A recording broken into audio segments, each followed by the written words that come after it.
Pleasure to welcome you all to the 7th edition of India Water Week, a 5-day conference on water with its overall theme as Water Security for Sustainable Development with Equity. We have our first technical session on establishing a collaborative water governance regime. And we have with us our session chair, Dr. Alok Rawat.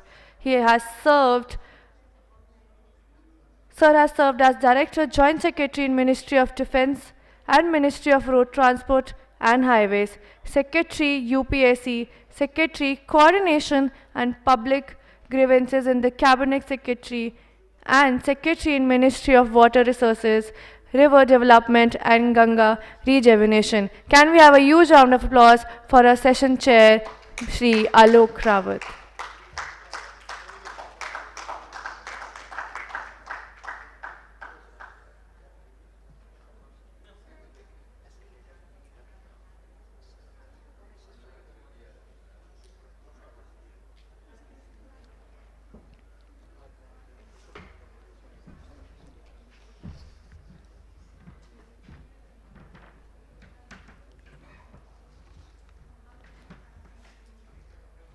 Thank you so much, sir, for joining us.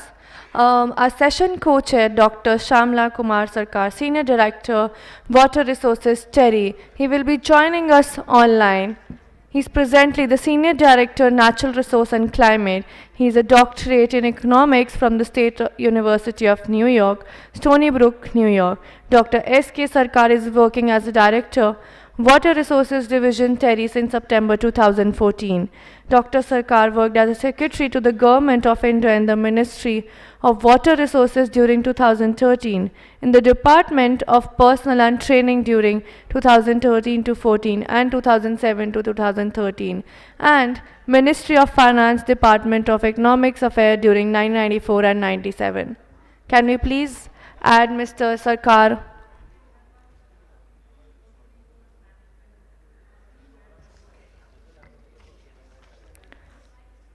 So now I request our chairman, Dr. Alok Rawat, to please share few words as his opening remarks. Ma'am, mic.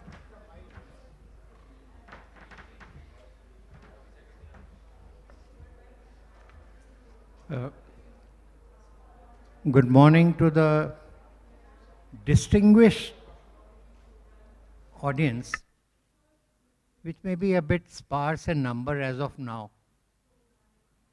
Maybe they know all the speakers are going to be so boring and sleep-inducing that number of participants haven't come. But I view it that when you distill whiskey from sugarcane, the best brand is only little in quantity, and that is the top premium whiskey. So the audience over here is the top distillate who are present over here. Anyway, now one small correction. I am very grateful to the organizers for awarding me an honorary doctorate. I am not Dr. Alok Rawat, I am only MPhil Alok Rawat. But anyway, thanks all the same. And Shamal is supposed to be joining through video link. There are certain issues, but meanwhile, we should go ahead. And may I request the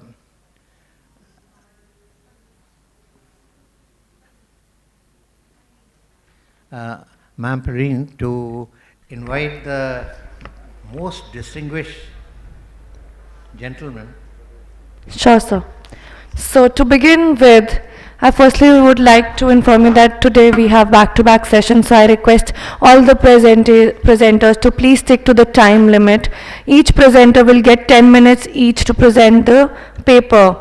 Starting, I now invite Mr. Devendra Joshi, ex-scientist, CG, WB, and Saurabh Pahar, Technical Advisor, Water Security and Climate Adaptation in Rural India, to please come up on the stage. Can we have a huge round of applause for them, please? will be presenting their paper on understanding the challenges for sustainability of groundwater resources and its recharge mechanism with the help of PRS model developed via Indo-German bilateral project Water Security and Climate Adaptation in Rural India.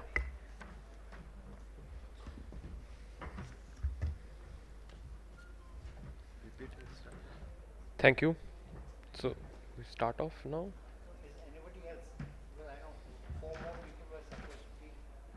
We start off with our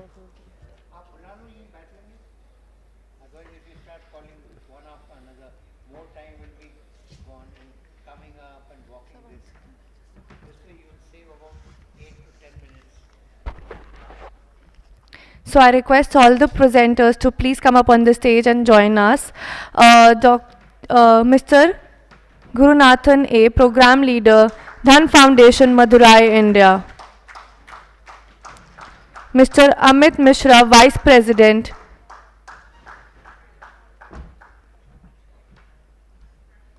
Mr. Nishay Malhotra, Scientist, Central Water and Power Research Station. May I invite Mr. Neeraj Kumar Sharma, DD, CWG Bhopal, to please come up on the stage.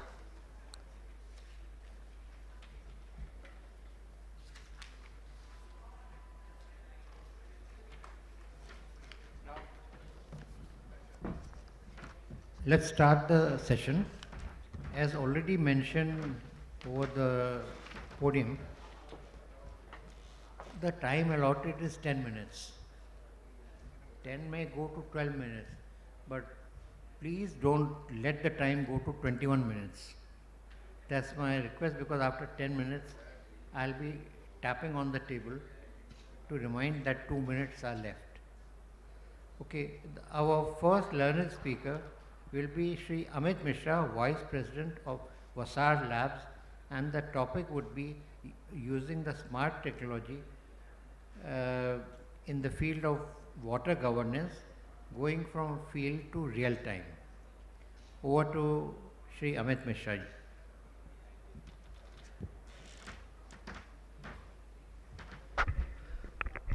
Thank you everyone, and thank you for esteemed panel to invite us here and give us a chance to talk about how technology interventions are a key to achieve resilience. So when we talk about water management, it's primarily into multiple fragments. Okay, understand who are the users, right? We all are users of water resource system. Why? Because we need water. We are the end users, right? And as an end user, it's always important for us to understand how much water we have. Say, for example, if I will ask any of you how much water you have at your home, probably the answer would be not known to anyone. The reason is because water is not at one place. That would be probably in your overhead tanks, that would be probably in underground storage, that would be inside your fridge, on your table, and sometimes if you want to go extensively, it could be inside your food products as well, right? So the water footprints which we consume are very extensive. So for any of us, it's practically not possible to understand it. So the question comes, understand this at a state level, how the water will be managed, okay?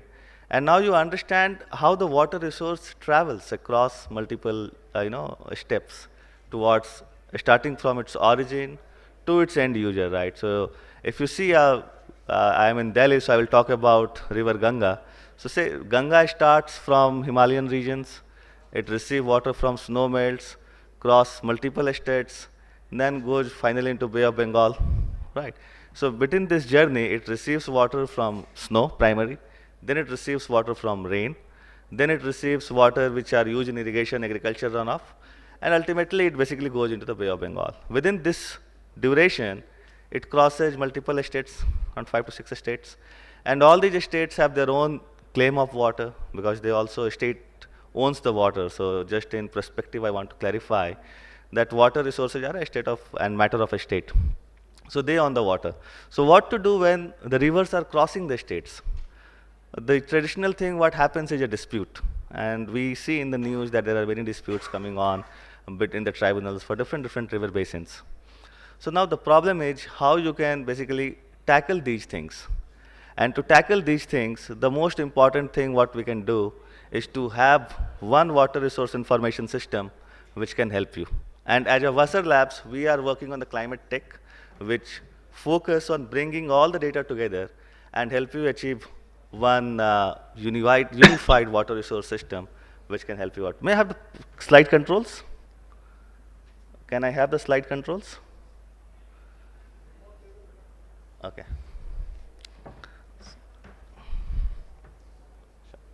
Thank you. Okay. So let's talk about what's happening right now. It's not working, seems like. Okay. So what you see on the right now on your screen is what's happening with respect to the climate change. The things happening are the events related to weather and water is increasing, whether you face flood or a drought.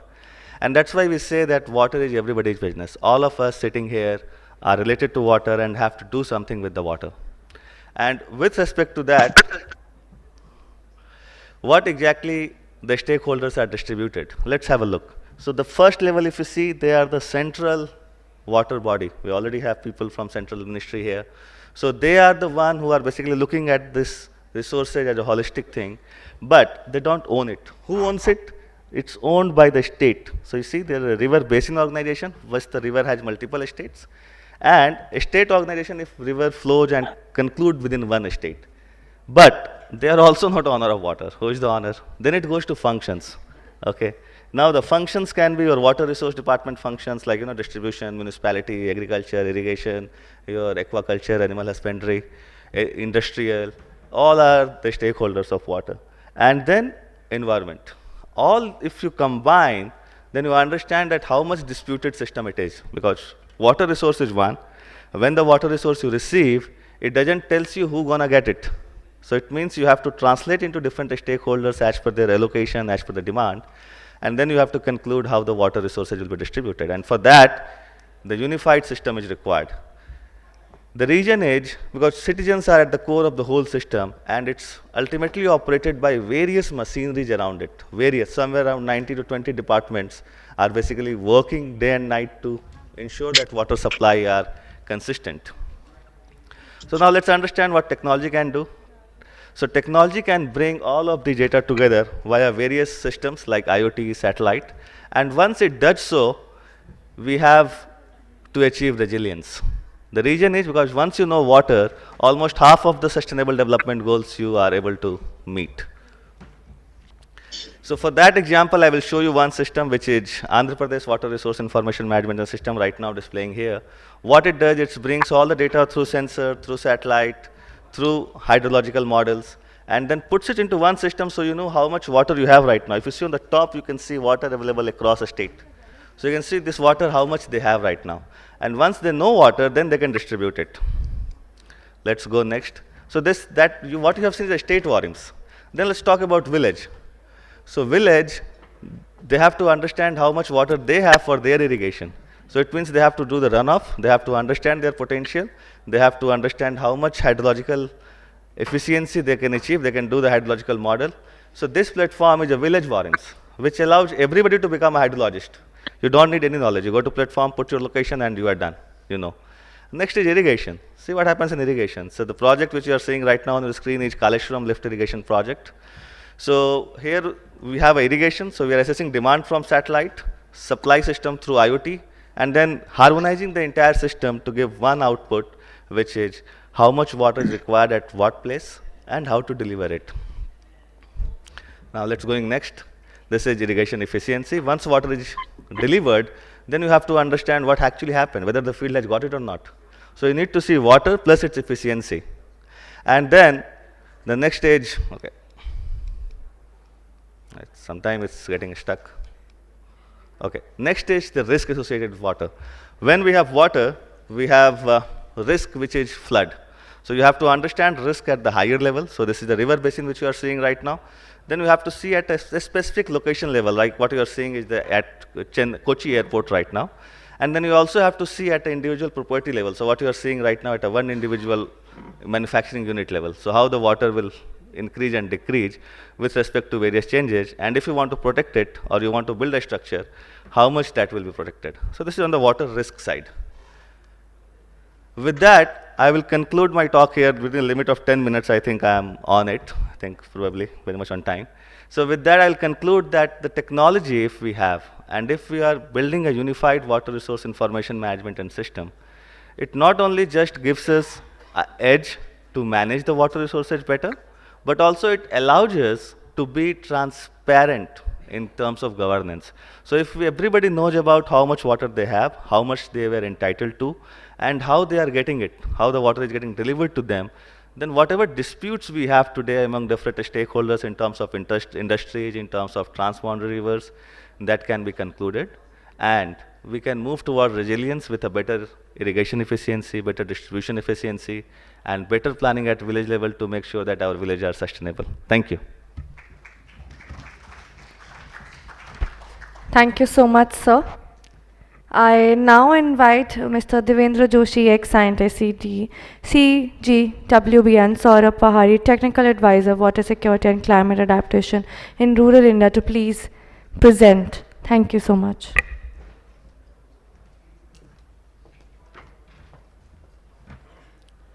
Honorable Chair, ladies and gentlemen, a very good morning to all of you. I'm Saurabh Pahari, working on behalf of the German International Cooperation, and today can we have the presentation, please?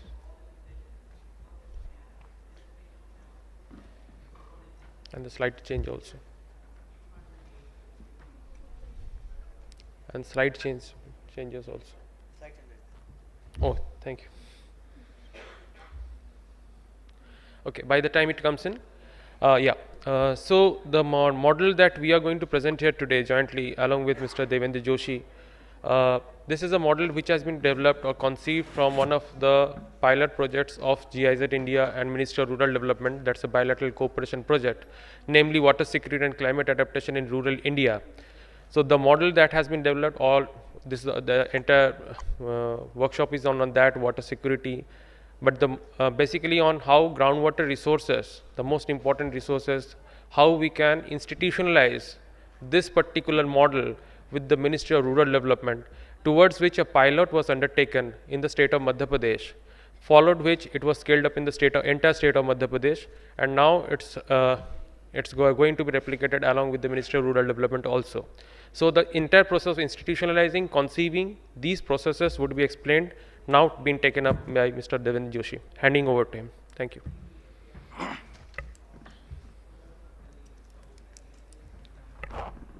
इसको change करना है.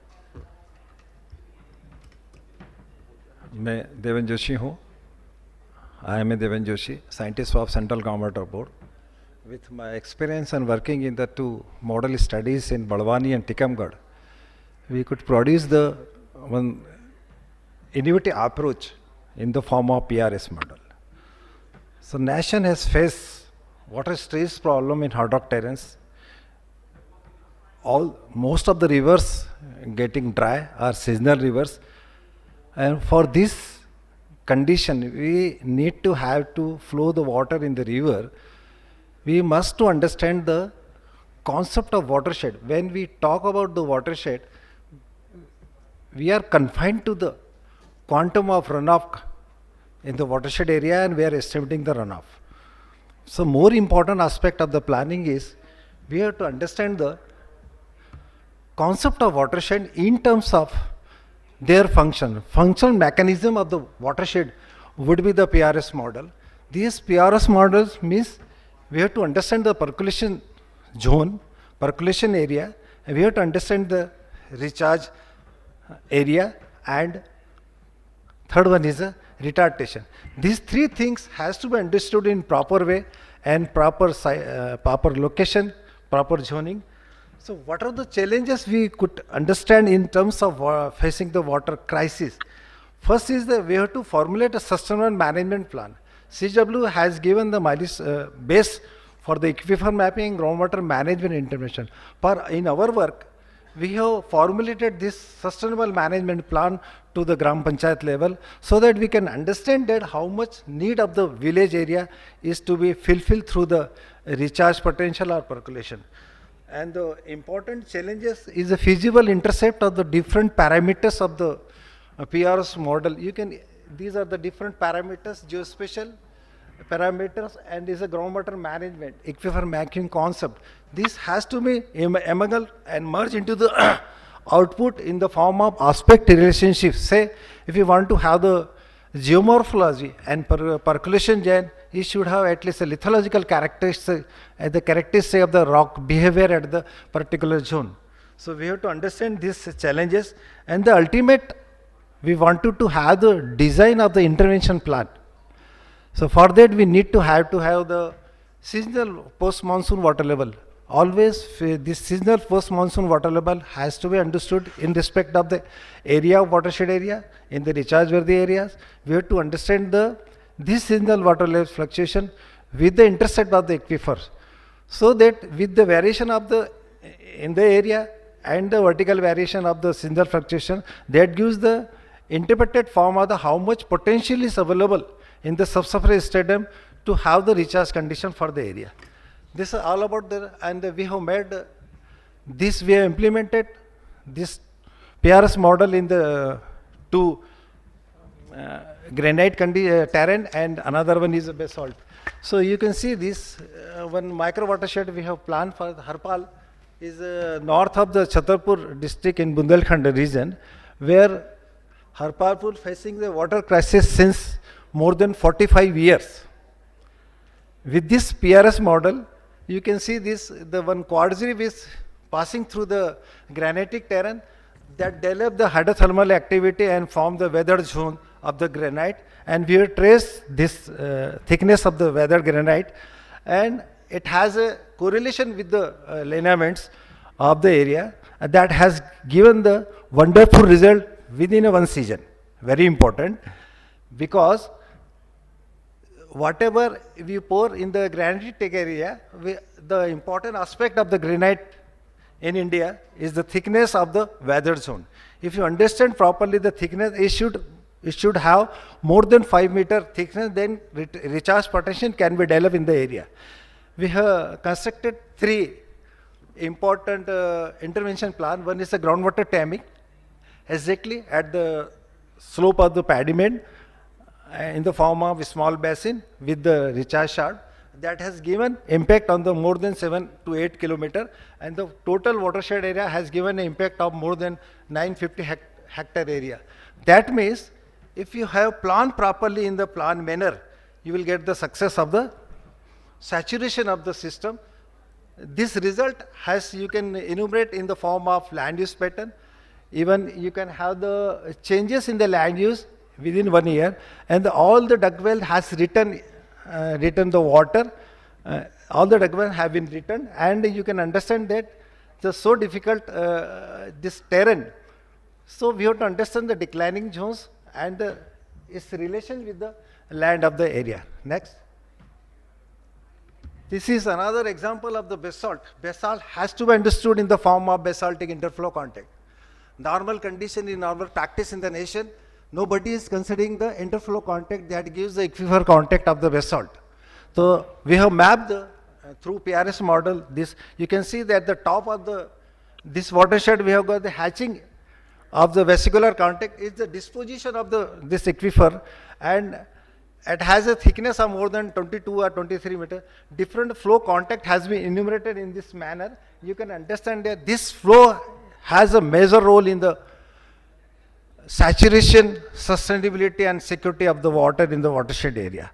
And that means we are more important to have the best flow augmentation in the watershed area, so that we can have the sustainability and security of the watershed area. And ultimately the aim is to flow the perennial water along the Nala or river.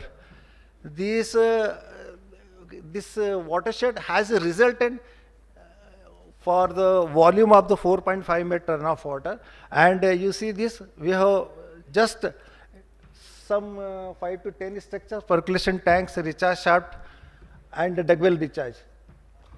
This impact has been registered more than 100 square kilometer area, and linearly it has solved the problem of the 7 villages. This is the impact of this Harpalpur model of the granite terrain. Before watershed, the irrigation was 2779, and it after having the implementation of this project planning 3670 is become a impact of the watershed, and the surface recharge what we got previously it was 376 MCM and it has gone up to the 1500 MCM. So that means the impact of the proper planning in the PRS model will give the wonderful result, and these are the result. And with the conclusion, PRS model, if you have the concept of this creation and concept of the planning to execute in the watershed area, it will give the wonderful impact, and it will be the game changer for the watershed area. Thank you. I will hand over to Mr. He will give the scale up of the planning. Thank you, Dr. Joshi, for taking us through the scientific journey of the PWRS model. And in the last part, the institutionalization part, that how we are trying to see things through this international cooperation between GIZ and Government of India's Ministry of Rural Development Department. So, I need the last slide. I need a minute to conclude. It's not yet concluded, sir. The last slide, please. It finished in 7 minutes, so I knew there is a sting in the tail. So you still have 8 minutes by my watch. 1 minute, sir. Including the leftover, which Amit was kind enough to donate to your section. Yeah, thank you. So I need the last slide here, please. Yeah. By the time it comes. So in this cooperation, how do we try to incorporate things, or how do we try to institutionalize the facts and figures and streamline with the government? Currently here with the second last. So currently with the Madhya Pradesh government, what we have done, Madhya Pradesh has 313 development blocks, out of which as per CGWB's 2020 groundwater assessment report, that has been categorized into critical, semi-critical and overexploited blocks. So there are 81 such blocks which has been categorized in this manner. Initially with the technical support of our partners, MA Environmental Consultancies, we did the groundwater intervention management planning for all these 81 blocks. Post which has approximately more than 44,000 type of structures, groundwater recharge structures identified. Now in this mode, what more has to be done? So this the process of institutionalization is the crucial component here, wherein more than 2,000 plus technical workforce, or the technical workforce of Manrega, MGNREG of the Rural Development Department, were trained and oriented in this process, out of which the master trainers were identified. So now these processes are being carried forward in other development blocks. So as currently it has now gone up to 130 development blocks, groundwater plans have been prepared for those. So this entire process, this is how the German cooperation is actually facilitating or working with Government of India in streamlining the processes that we have adopted. We really appreciate and thank you for all your patient hearing. Thank you so much. I think the next speaker ought to be, keeping the trend of the presentation, Mr. Nishchay Malhotra from NWPRS Khadagwasla. Is he there? Yeah. Incidentally, I don't know if many in the audience are aware that Central Water Power Research Station at Khadagwasla, Pune, it was involved by the Honorable Supreme Court in the Mulla Pariyar Dam, when it was supposed to be endangered. They sent the submersible down and came out with a study for which the Supreme Court in its judgment also had given accolades to this particular organization. And Mulla Pariyar, by the way, is the second oldest lime mortar dam in the world. The oldest is somewhere in Great Britain, probably in UK. I just thought I'll share this. Yes, sir. With you. Yeah, CWPRS is a 1916 old organization, pre-independence it was formed, basically working on hydro projects, dams and other things. So a very warm good morning to everyone. Today I would be presenting on corporate social responsibility scheme to address the water issues. So I'll be discussing one of the policies adopted by one of the states of India to bring in CSR funds for rejuvenating of the water bodies, lakes. So I will start my presentation.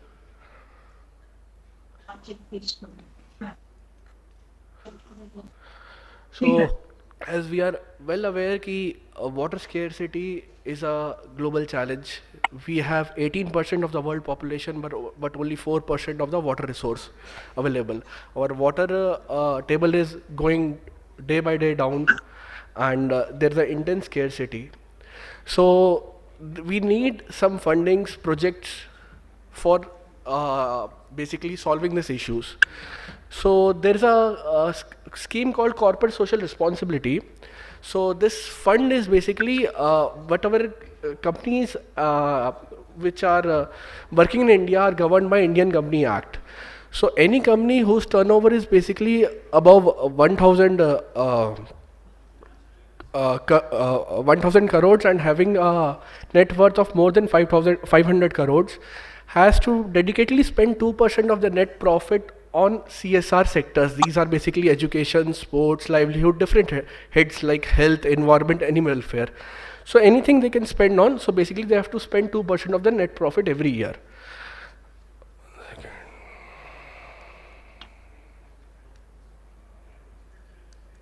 So if you see the trends in last 3 years, in terms of under the head environment of CSR, Maharashtra, Karnataka and Andhra Pradesh are the top leading states having expenditure on highest on the environment.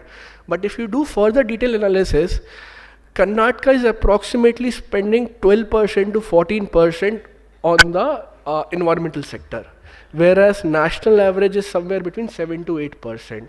So Karnataka is one of the leading states to spend on environmental under the head of CSR environmental head. So the objective of this presentation of the paper is to highlight the work done by the government of Karnataka and the models adopted or the policies adopted by the state under which has welcomed the basically fundings from the MNCs under their CSR heads. So the study area is basically Karnataka, but I will restrict it to the state capital, that is the Bangalore. So the Bangalore in the early decade has basically witnessed a shift of rain pattern because of climate change. The groundwater table was falling. Their bore wells were running dry across the boundaries. So issue was basically these lakes were getting dried.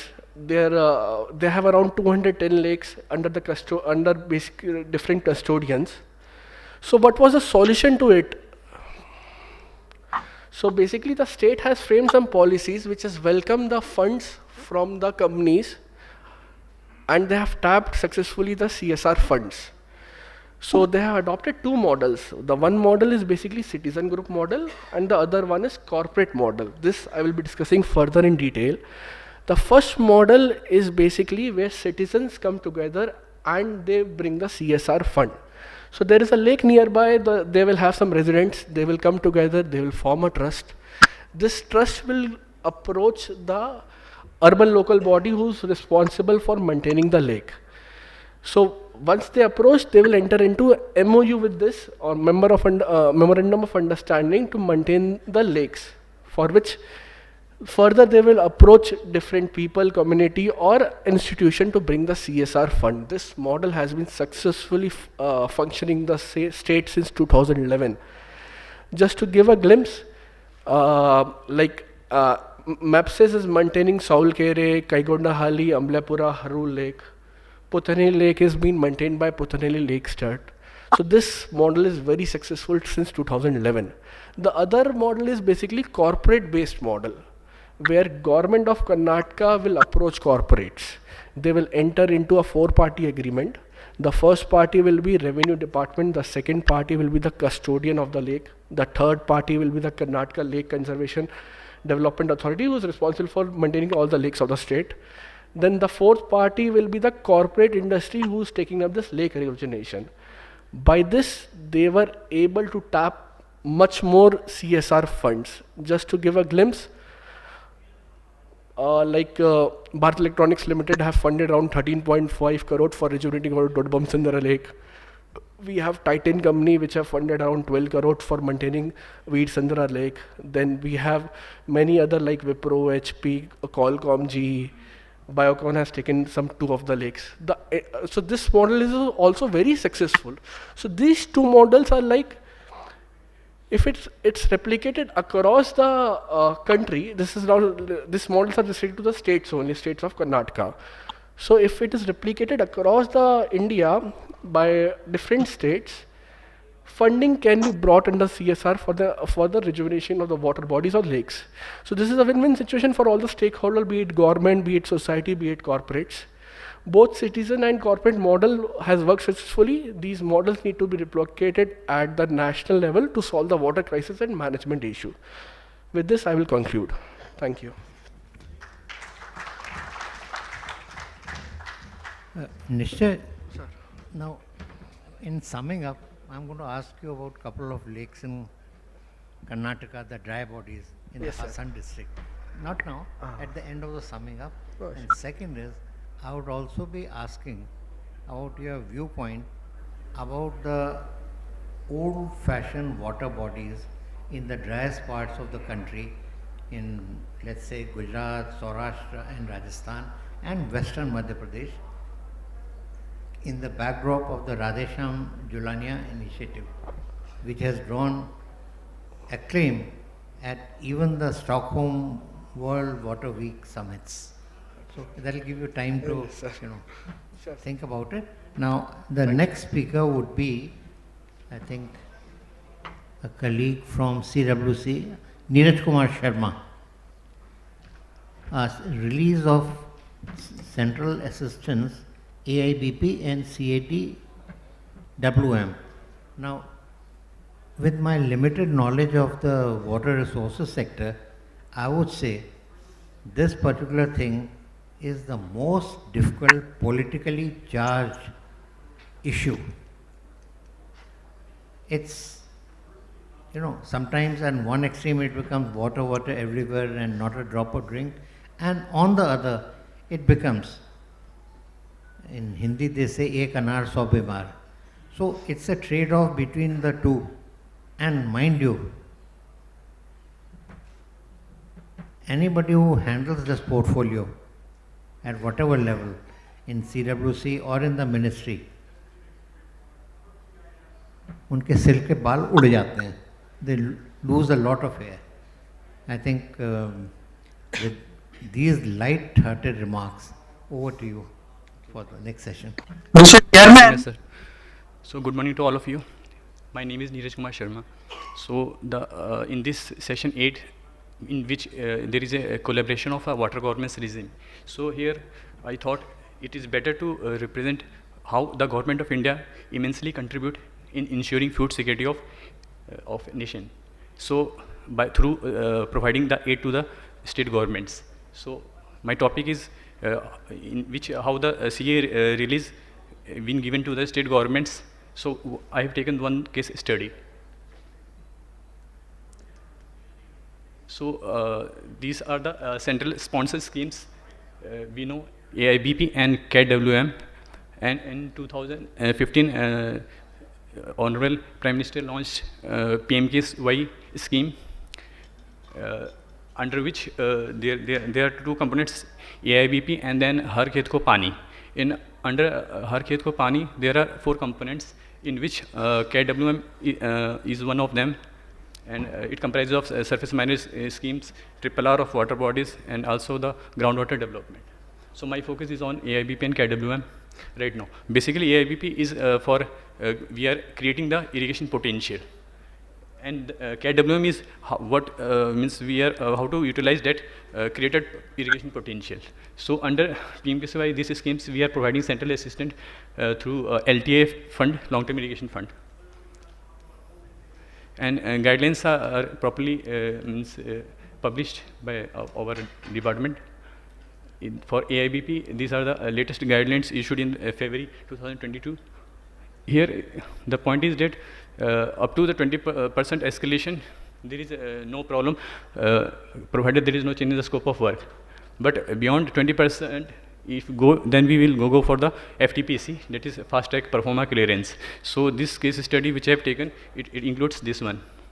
Okay, and there is a three-type tire monitoring system from field office of CBWC in overall pan India. It is stabilized, and from that the proposals received from the various state governments, they examine and then forward to the central headquarter CWC at Delhi, and then they further forward it to the ministry state projects wing. See, these are the some of the guidelines. Okay, so I will skip this one. And similarly for KWM, these are the guidelines issued, very well prepared. Similar thing here also, the monitoring system is there. Now I will come to the this in KWM system. These are the components, various activities, structural interventions and non-structural interventions. These are the cost norms have been given. So now that this case example I have taken in the Pench project in Chhindwara district of Madhya Pradesh. So initially, actually, this project comprises of CC of 70,918 hectare, and ultimate irrigation potential of 96,519. But those projects AIBP, which we are considering into AIBP funding, which we are in advanced stage of completion, whether within 2 to 3 years. That's why it has divided into the two parts. Phase 1 projects have been taken, and only IP of 28,268 has been considered. And these are the salient features. Now, first I will discuss about the AIBP.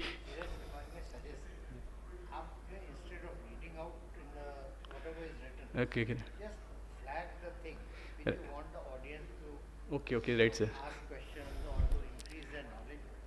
Otherwise, the impact of your Okay, right. So my main focus is I have to show the calculation part, how the complexity is involved in this. So it initially once the at the time of inclusion of any projects, once the CA release has been at time frozen. So initially at 2006, if we see at 342 crore for AIBP works has been considered, and previous expenditure before inclusion of AIBP, it has been rupees 31.22 crore. That has been deducted, and ultimately coming latest approved project is coming as 110.78 crore. And I will show in the template format. It is a little better. See, here we are considering since it is a continuing scheme from 2007 onwards, and now we are taking the base level at 2012 level. So the same since there is no change in the enhance in the price, this is kept as same. Now since I have told that already huge expenditure has been made, and the cost has been increased beyond 20%, so they have gone for FTPC. And what are the enhanced cost? It will be borne completely by the state government. So, but once the CA has been already fixed at 310.78 crore. So now it will see eligible cost of project, and balance cost on which CA to be provided is 103. So this is very important term. Now we are considering since 2015 onwards, 16 onwards, PMKSY has been launched, under which properly 2016 onwards funding is been given.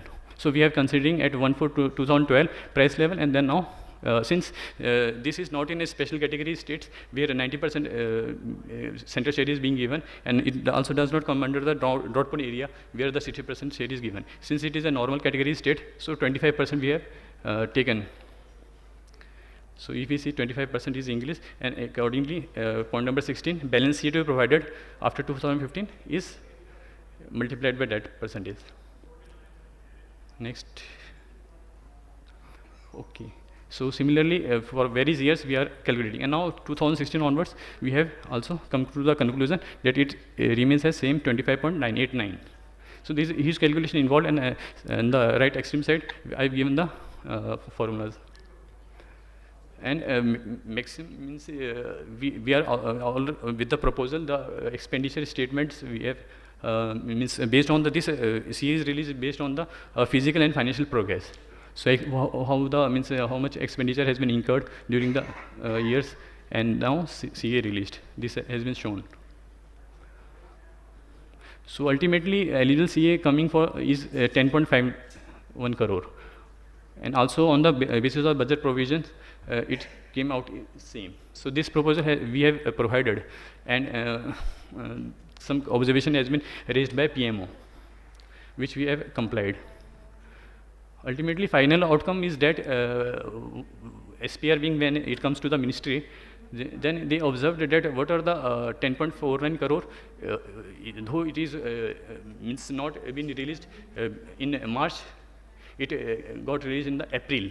So that year they are telling that it is it included in this year 2020-21, which this proposal has been came.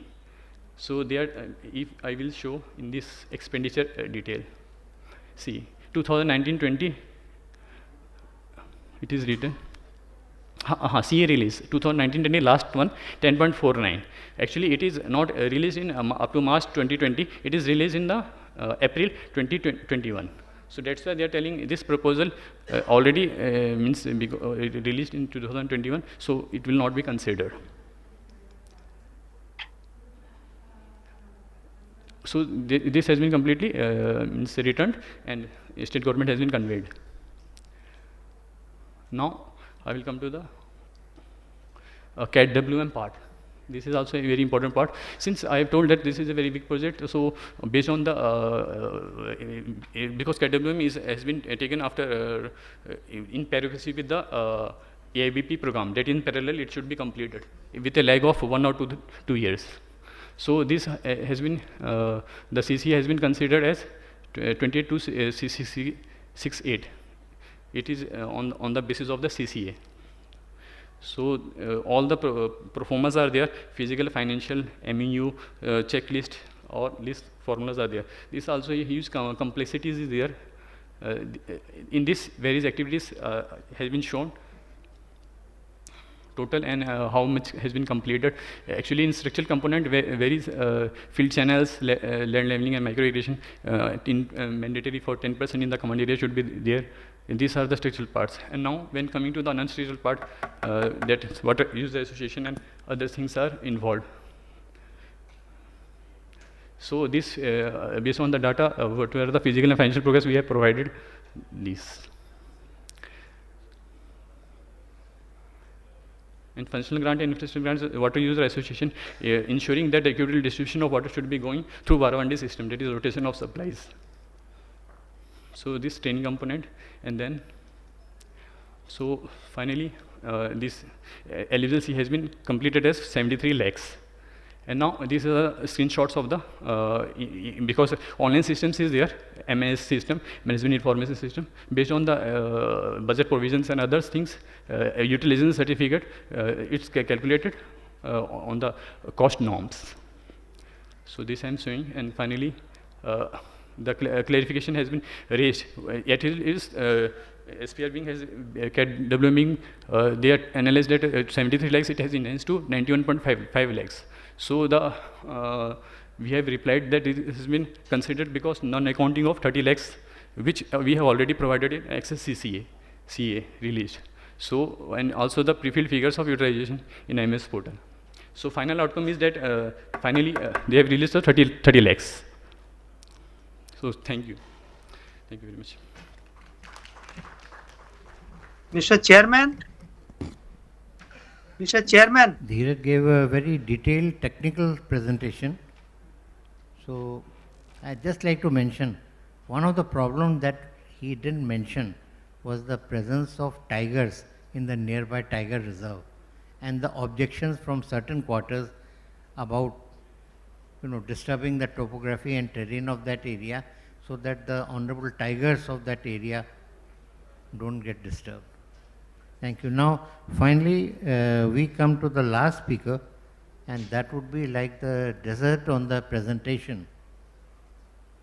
That is the one and only Sri Gurunathan of Dhan Foundation. Please give him a big hand.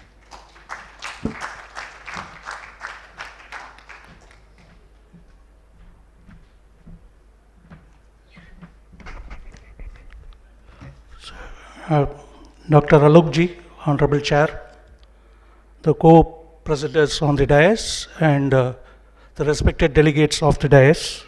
So, very good morning to all of you.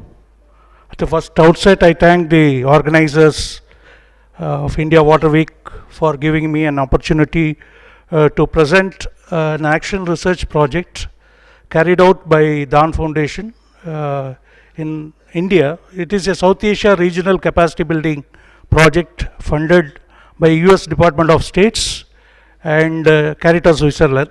So we are the implementing partner. We were the implementing partners for India, and there were co-partners from Nepal, Sri Lanka and Bangladesh. So the agri-water pollution in this region is very, very alarming, because in this region we produce more of cereals, water consuming cereals like rice and wheat. So it use intensive use of inorganic fertilizers, pesticides, and also the growth promoting hormones for livestock promotion. So it ultimately led to the severity of agricultural water pollution. So how do we address this issue at a policy level? So we did a policy research going to various policies of Government of India, state government, and this is the outcome of that 3-year project I am going to present. Before that, Dhan Foundation is a national professional development organization having headquarters in Madurai, Tamil Nadu. But if we work in 16 states across India with 24 lakh household, so 24 lakh household on alleviating the poverty of poor women, farmer, fishermen. So there are very different thematic verticals Dhan Foundation is implementing through the community-centric approach. So last 25 years we have been working on the water sector, mainly on the surface water bodies, conservation of surface water commons like tanks, ponds, and lakes and other things in these states. So this, next please.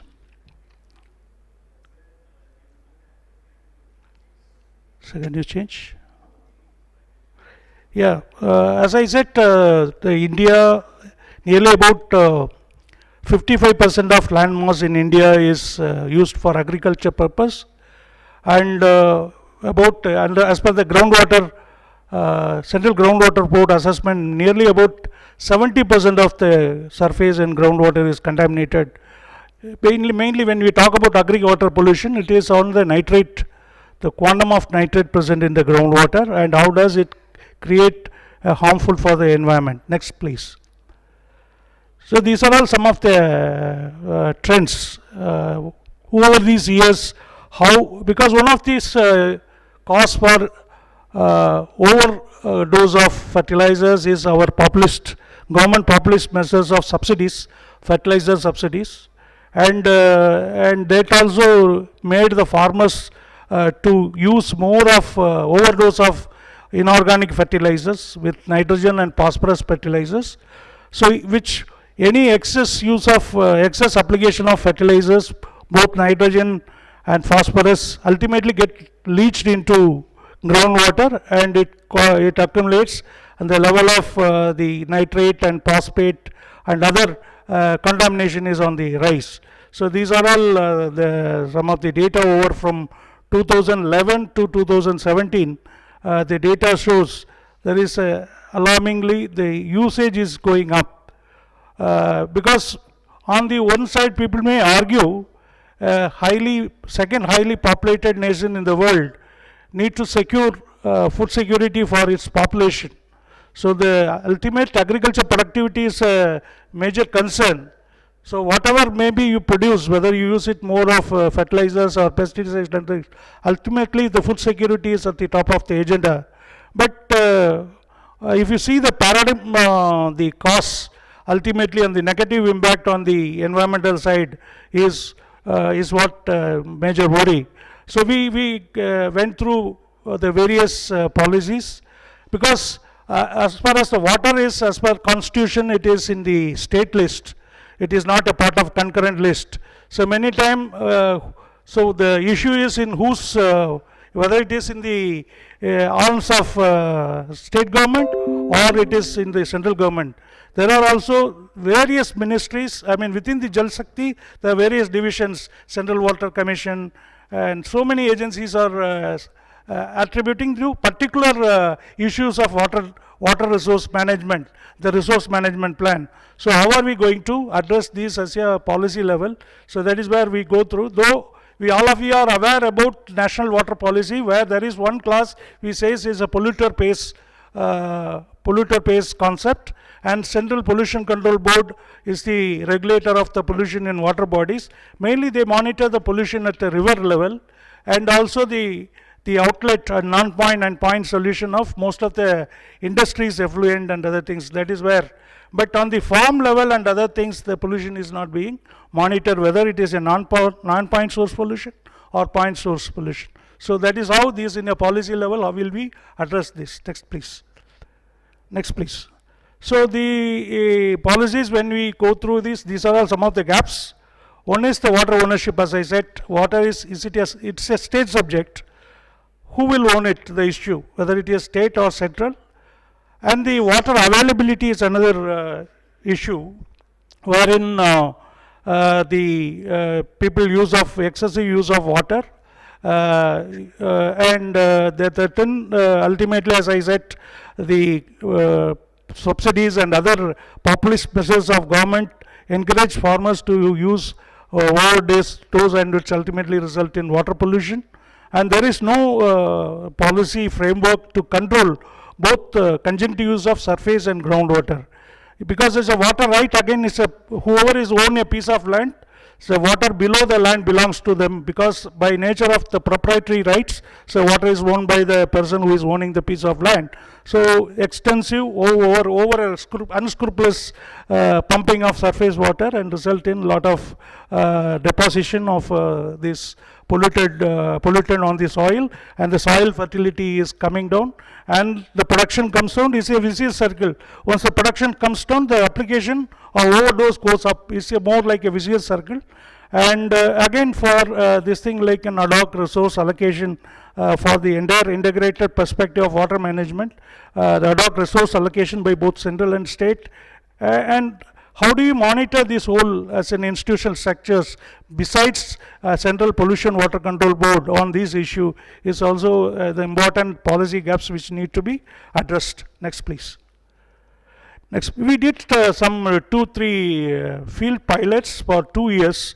Mainly, how do you bring down the fertilizer used by the farmers? One is on the biochar, application of biochar as a soil moisture retention. And it is along with farmyard manure and biochar mix, it brings down the need of nitrogen requirement in the soil, and thereby the urea and other nitrogen fertilizers consumption has been brought down, and the yield is not much affected. So yield is also, but this type of technology, though it is available in various state agriculture universities, how do you make this technology to the reach of the farmers and make them to practice it in extensively and bring them? But there is also a lobby by the corporates. If the fertilizer, these things comes down, then the businesses get affected. So it is a great, like a prisoner's dilemma type of theory. How do we address this issue? One is on biochar we addressed. Another one is on the surface water bodies. Next please. Next please. It is on a surface water body. It's a peri-urban tank in Madurai. It is a tank where it is lot of water is untreated sewer and other type of water get mixed in this water body. There is high BOD and COD. It is not very much quality water to apply for irrigation, but farmers use this water to grow paddy and other things.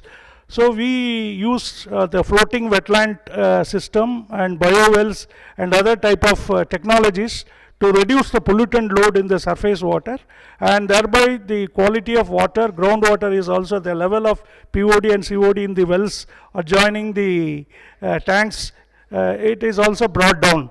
So this is also being experimented in the lakes, in some of the lakes in Bangalore, which my the previous presenter, so Mahadevpura Lake and other things, near IIT Powai Lake is also follows this. So these type of success models we need to take it to the implementation.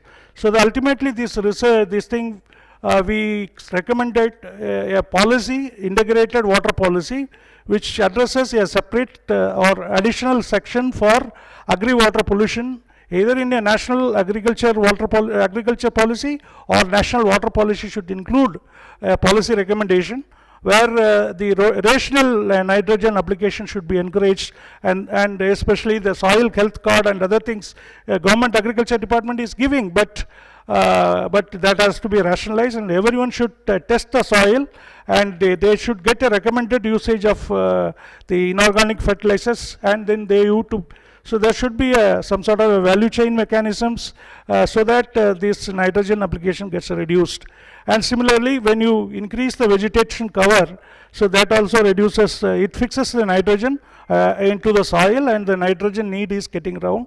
And similarly, how do you manage the period between one crop to other, like a shifting cultivation and other type of technologies, and thereby reducing the nitrogen load or other phosphorus load, and rotational irrigation system, and optimization of other cultivation techniques. There are a lot of successful agriculture techniques are available for the fertilizer or high fertilizer pesticide intensive crop like rice, sugarcane, and banana and other type of crops, vegetable crops. So how will you reduce the pollutant or the source of pollutant in cultivation practice? Because we cannot forego the agriculture in the cause of this thing, but how do we judiciously use these external input measures for agriculture and food security? That is what matter, for which the policy action or policy amendment should happen at all level, both at state and at central level, because we work in various agroclimatic zone. So policy is just a guideline, but regional specific or state specific policy is the need of the hour. That is what our finding. With that, I thank the chair and other presenters and also the audience for giving this opportunity. Thanks one and all. Thank you.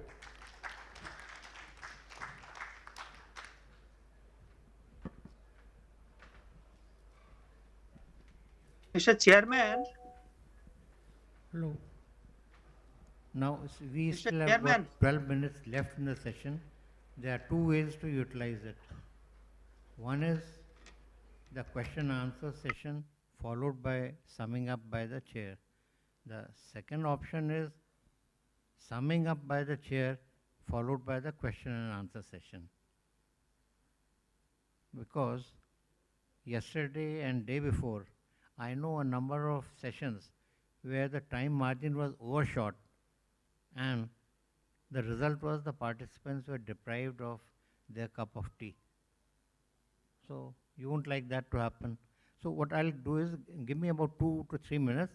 I'll quickly try to do a bit of summing up, and then Mr. the Chairman. field would be open for question and Mr. answer Chairman, session. Mr. Chairman, can you hear me?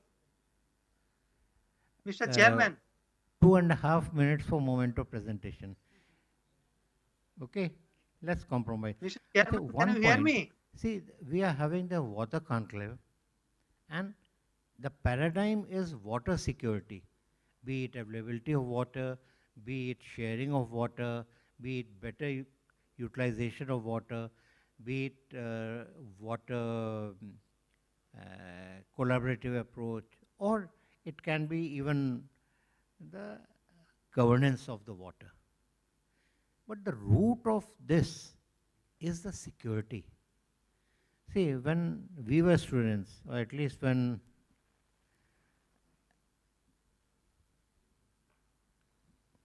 Gurunathan ji and I were students, at that point of time, security meant that the military security, wars. Then the other paradigms came, like economic security, energy, that is petroleum security, especially in the 70s. Then came food security, off and on droughts in Sahel belt and a lot of countries in the world. Then came trade security. Then two more securities came, water security at that point of time, cyber security and terrorism security. In the 70s, water security was considered as number 10 on a scale of 1 to 10 as a global threats to peace. In about 30 years' time, it climbed up to number 6 or number 5, and now it has gone up to either number 2 or number 3. Of course, the shifting will always take place as and when the new security threats come. Like, for example, one of the potential threats would be the semiconductor and the computer chips. We all read in the newspapers the global shortage of semiconductor chips, etc. Then the pharmaceutical and vaccines. You are having COVID, you are having all sorts of these vaccines. Then the climate change, which is closely linked to water shortages, is going into a back burner. Now, this is a sort of a chakravyuh. What happens? What is the way forward?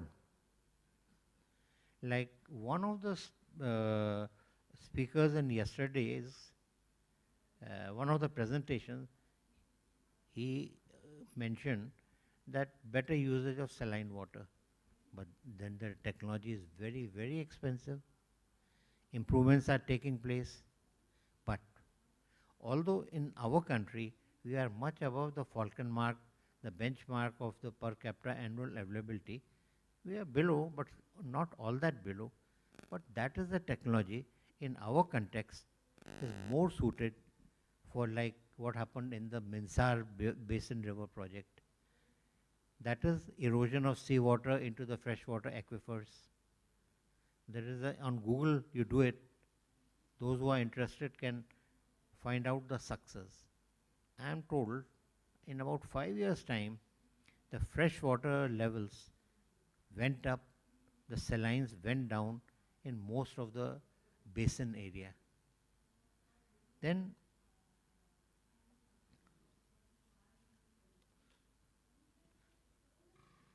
see, Amit made a mention about water being in the state list. See, I have put in 38 years plus in government sector. The funny thing is that the honorable members of parliament, when in Delhi, in Rajya Sabha or Lok Sabha, they say water must be in concurrent list or water must be in central list. But when they go back to their states, they say, no, water should remain in the state list.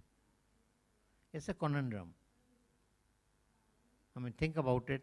What can be the solution? Then Mr. Joshi, I think Devin and his partner, they spoke about what they learned from groundwater in Madhya Pradesh and how the improvements were affected by them. Point is, something that struck me while they were talking, recently sanctioned Ken-Betwa link project. It is also covering 14 districts, 7 in MP, 7 in UP, including Jhansi and Lalitpur districts.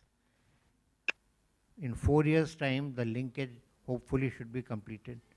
Maybe it will have an impact on whatever study they have done. So for their consideration, I would recommend that the part 2 of the study in the same area you may like to do after the Ken-Betwa linkage has been completed and 1 or 2 years have passed so that water seepage into the groundwater and others take place. Then I think I did mention about the, I think what was that? Pench River project. the tigers. Yes, it was certainly a problem. It was a problem for the Ken-Betwa link project. I do remember in the year 2013, there was a meeting organized by the Environment and Forest Ministry Secretary. I had just joined the Water Resources Ministry. Maybe I would have been about 3 weeks old or maybe 1 fortnight old. My colleague and friend, Secretary Environment, told that I must come. And I think that was after Shamal Sarkar, who was supposed to be co-chair, had left the ministry. Anyway, No, I am here. I am there was a here. presentation and others. The 14 lakh Mr. to 20 Chairman, I lakh am people here. had to leave these dry wells and go to Rajasthan, Delhi, etc. for working on road projects, etc. because for 4 years there was no rainfall. I do remember the water table had gone down so much, the land subsided, and in one hut, 5 or 6 members of a family, including small children, they died in that 15, 20 feet, 25 feet. It had gone down. Now, the issue is, what do I say in that meeting? So, well, they thought I am a soft target. Maybe I've got a soft looking face, or maybe I'm a newcomer to water ministry. So I was a target of, let's say, should I use the word verbal onslaught or target of suggestions by the honorable members of the environmental fraternity. So they shot their piece and they said, we need 3 years to study the habitat of tigers. We need 4 years, you will cover some areas by submergence. How will the tigers acclimatize to the new? And 92% was remaining, 4% was coming under submergence, and about 3% was across the storage area.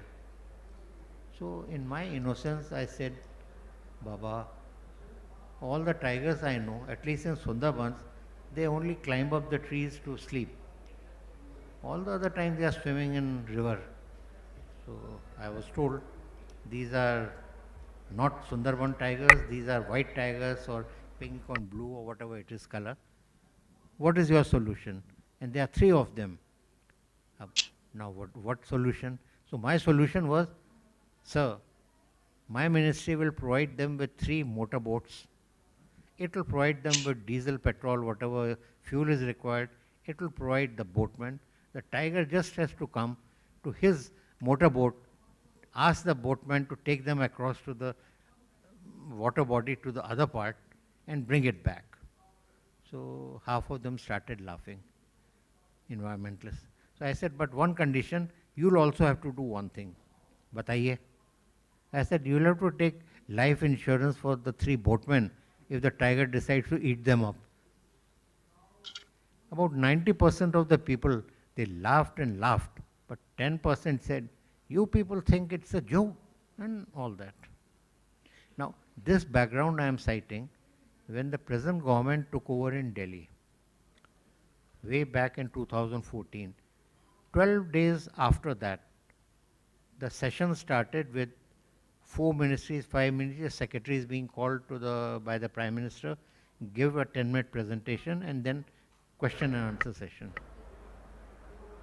Flabbergasted. The Honorable Prime Minister Modi ji knew what I had told the environmentalists. You know, with a straightforward say, and we are having environmental problems in some water projects. What about your solution that you proposed?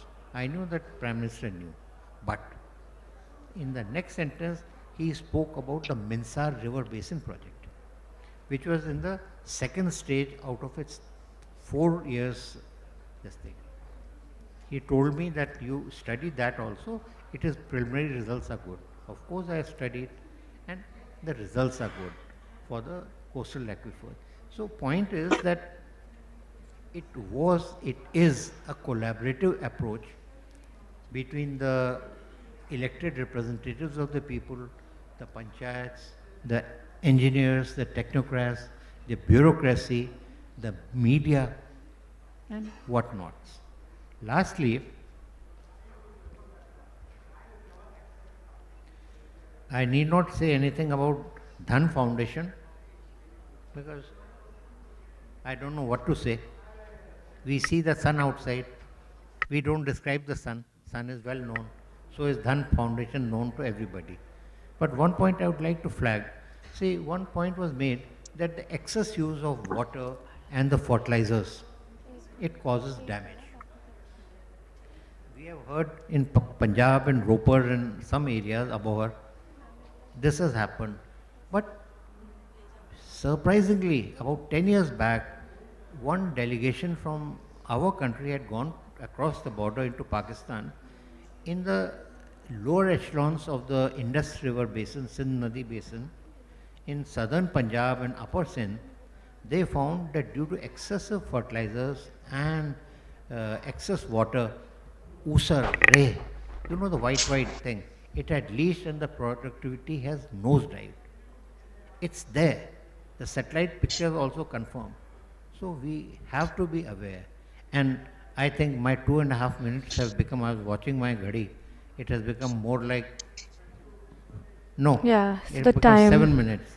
No, sir, So- the time is almost up. It's 11:20. So I think, ma'am, please indulge me by allowing one question and then we can have the award presentation. And whosoever wants to ask the question can also say, sir, the presentation by everybody was so good that we are left with no questions. Over to you, ma'am. Mr. Chairman, We can have one question if anyone wants to ask.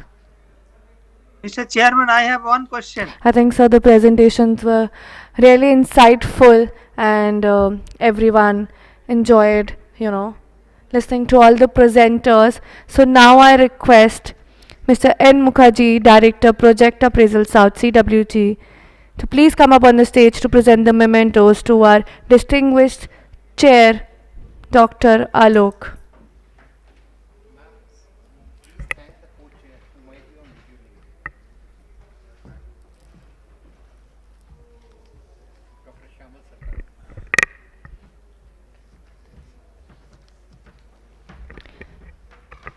Also, I would like to thank our esteemed co-chair, Dr. Shamla Kumar Sarkar.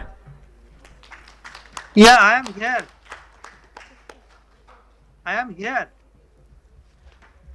So this is for co-chair. Okay. Now I request Mr. Mukherjee to present the mementos to all our eminent speakers, Gurunathan A., Mr. Amit Mishra,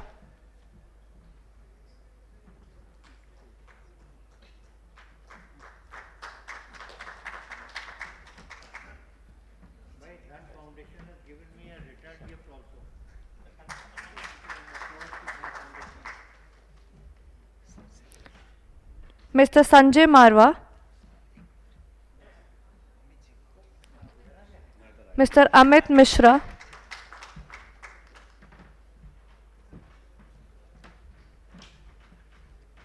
Mr. Nishay Malhotra,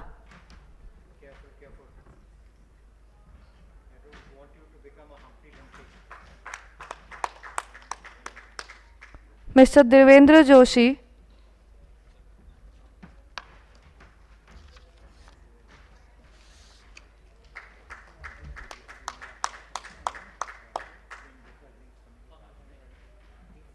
Mr. Saurabh Pahari,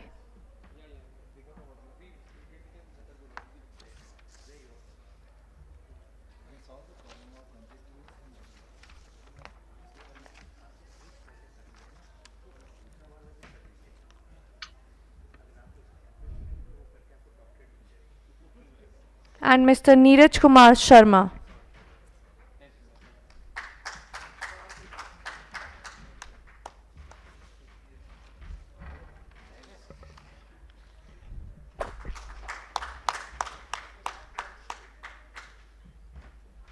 Thank you so much to all the eminent speakers, our distinguished chair and co-chair for joining us today, and we hope to see you next year soon. And I request all the audience to please be seated. We'll be starting with our next session at 11:40. Thank you so much.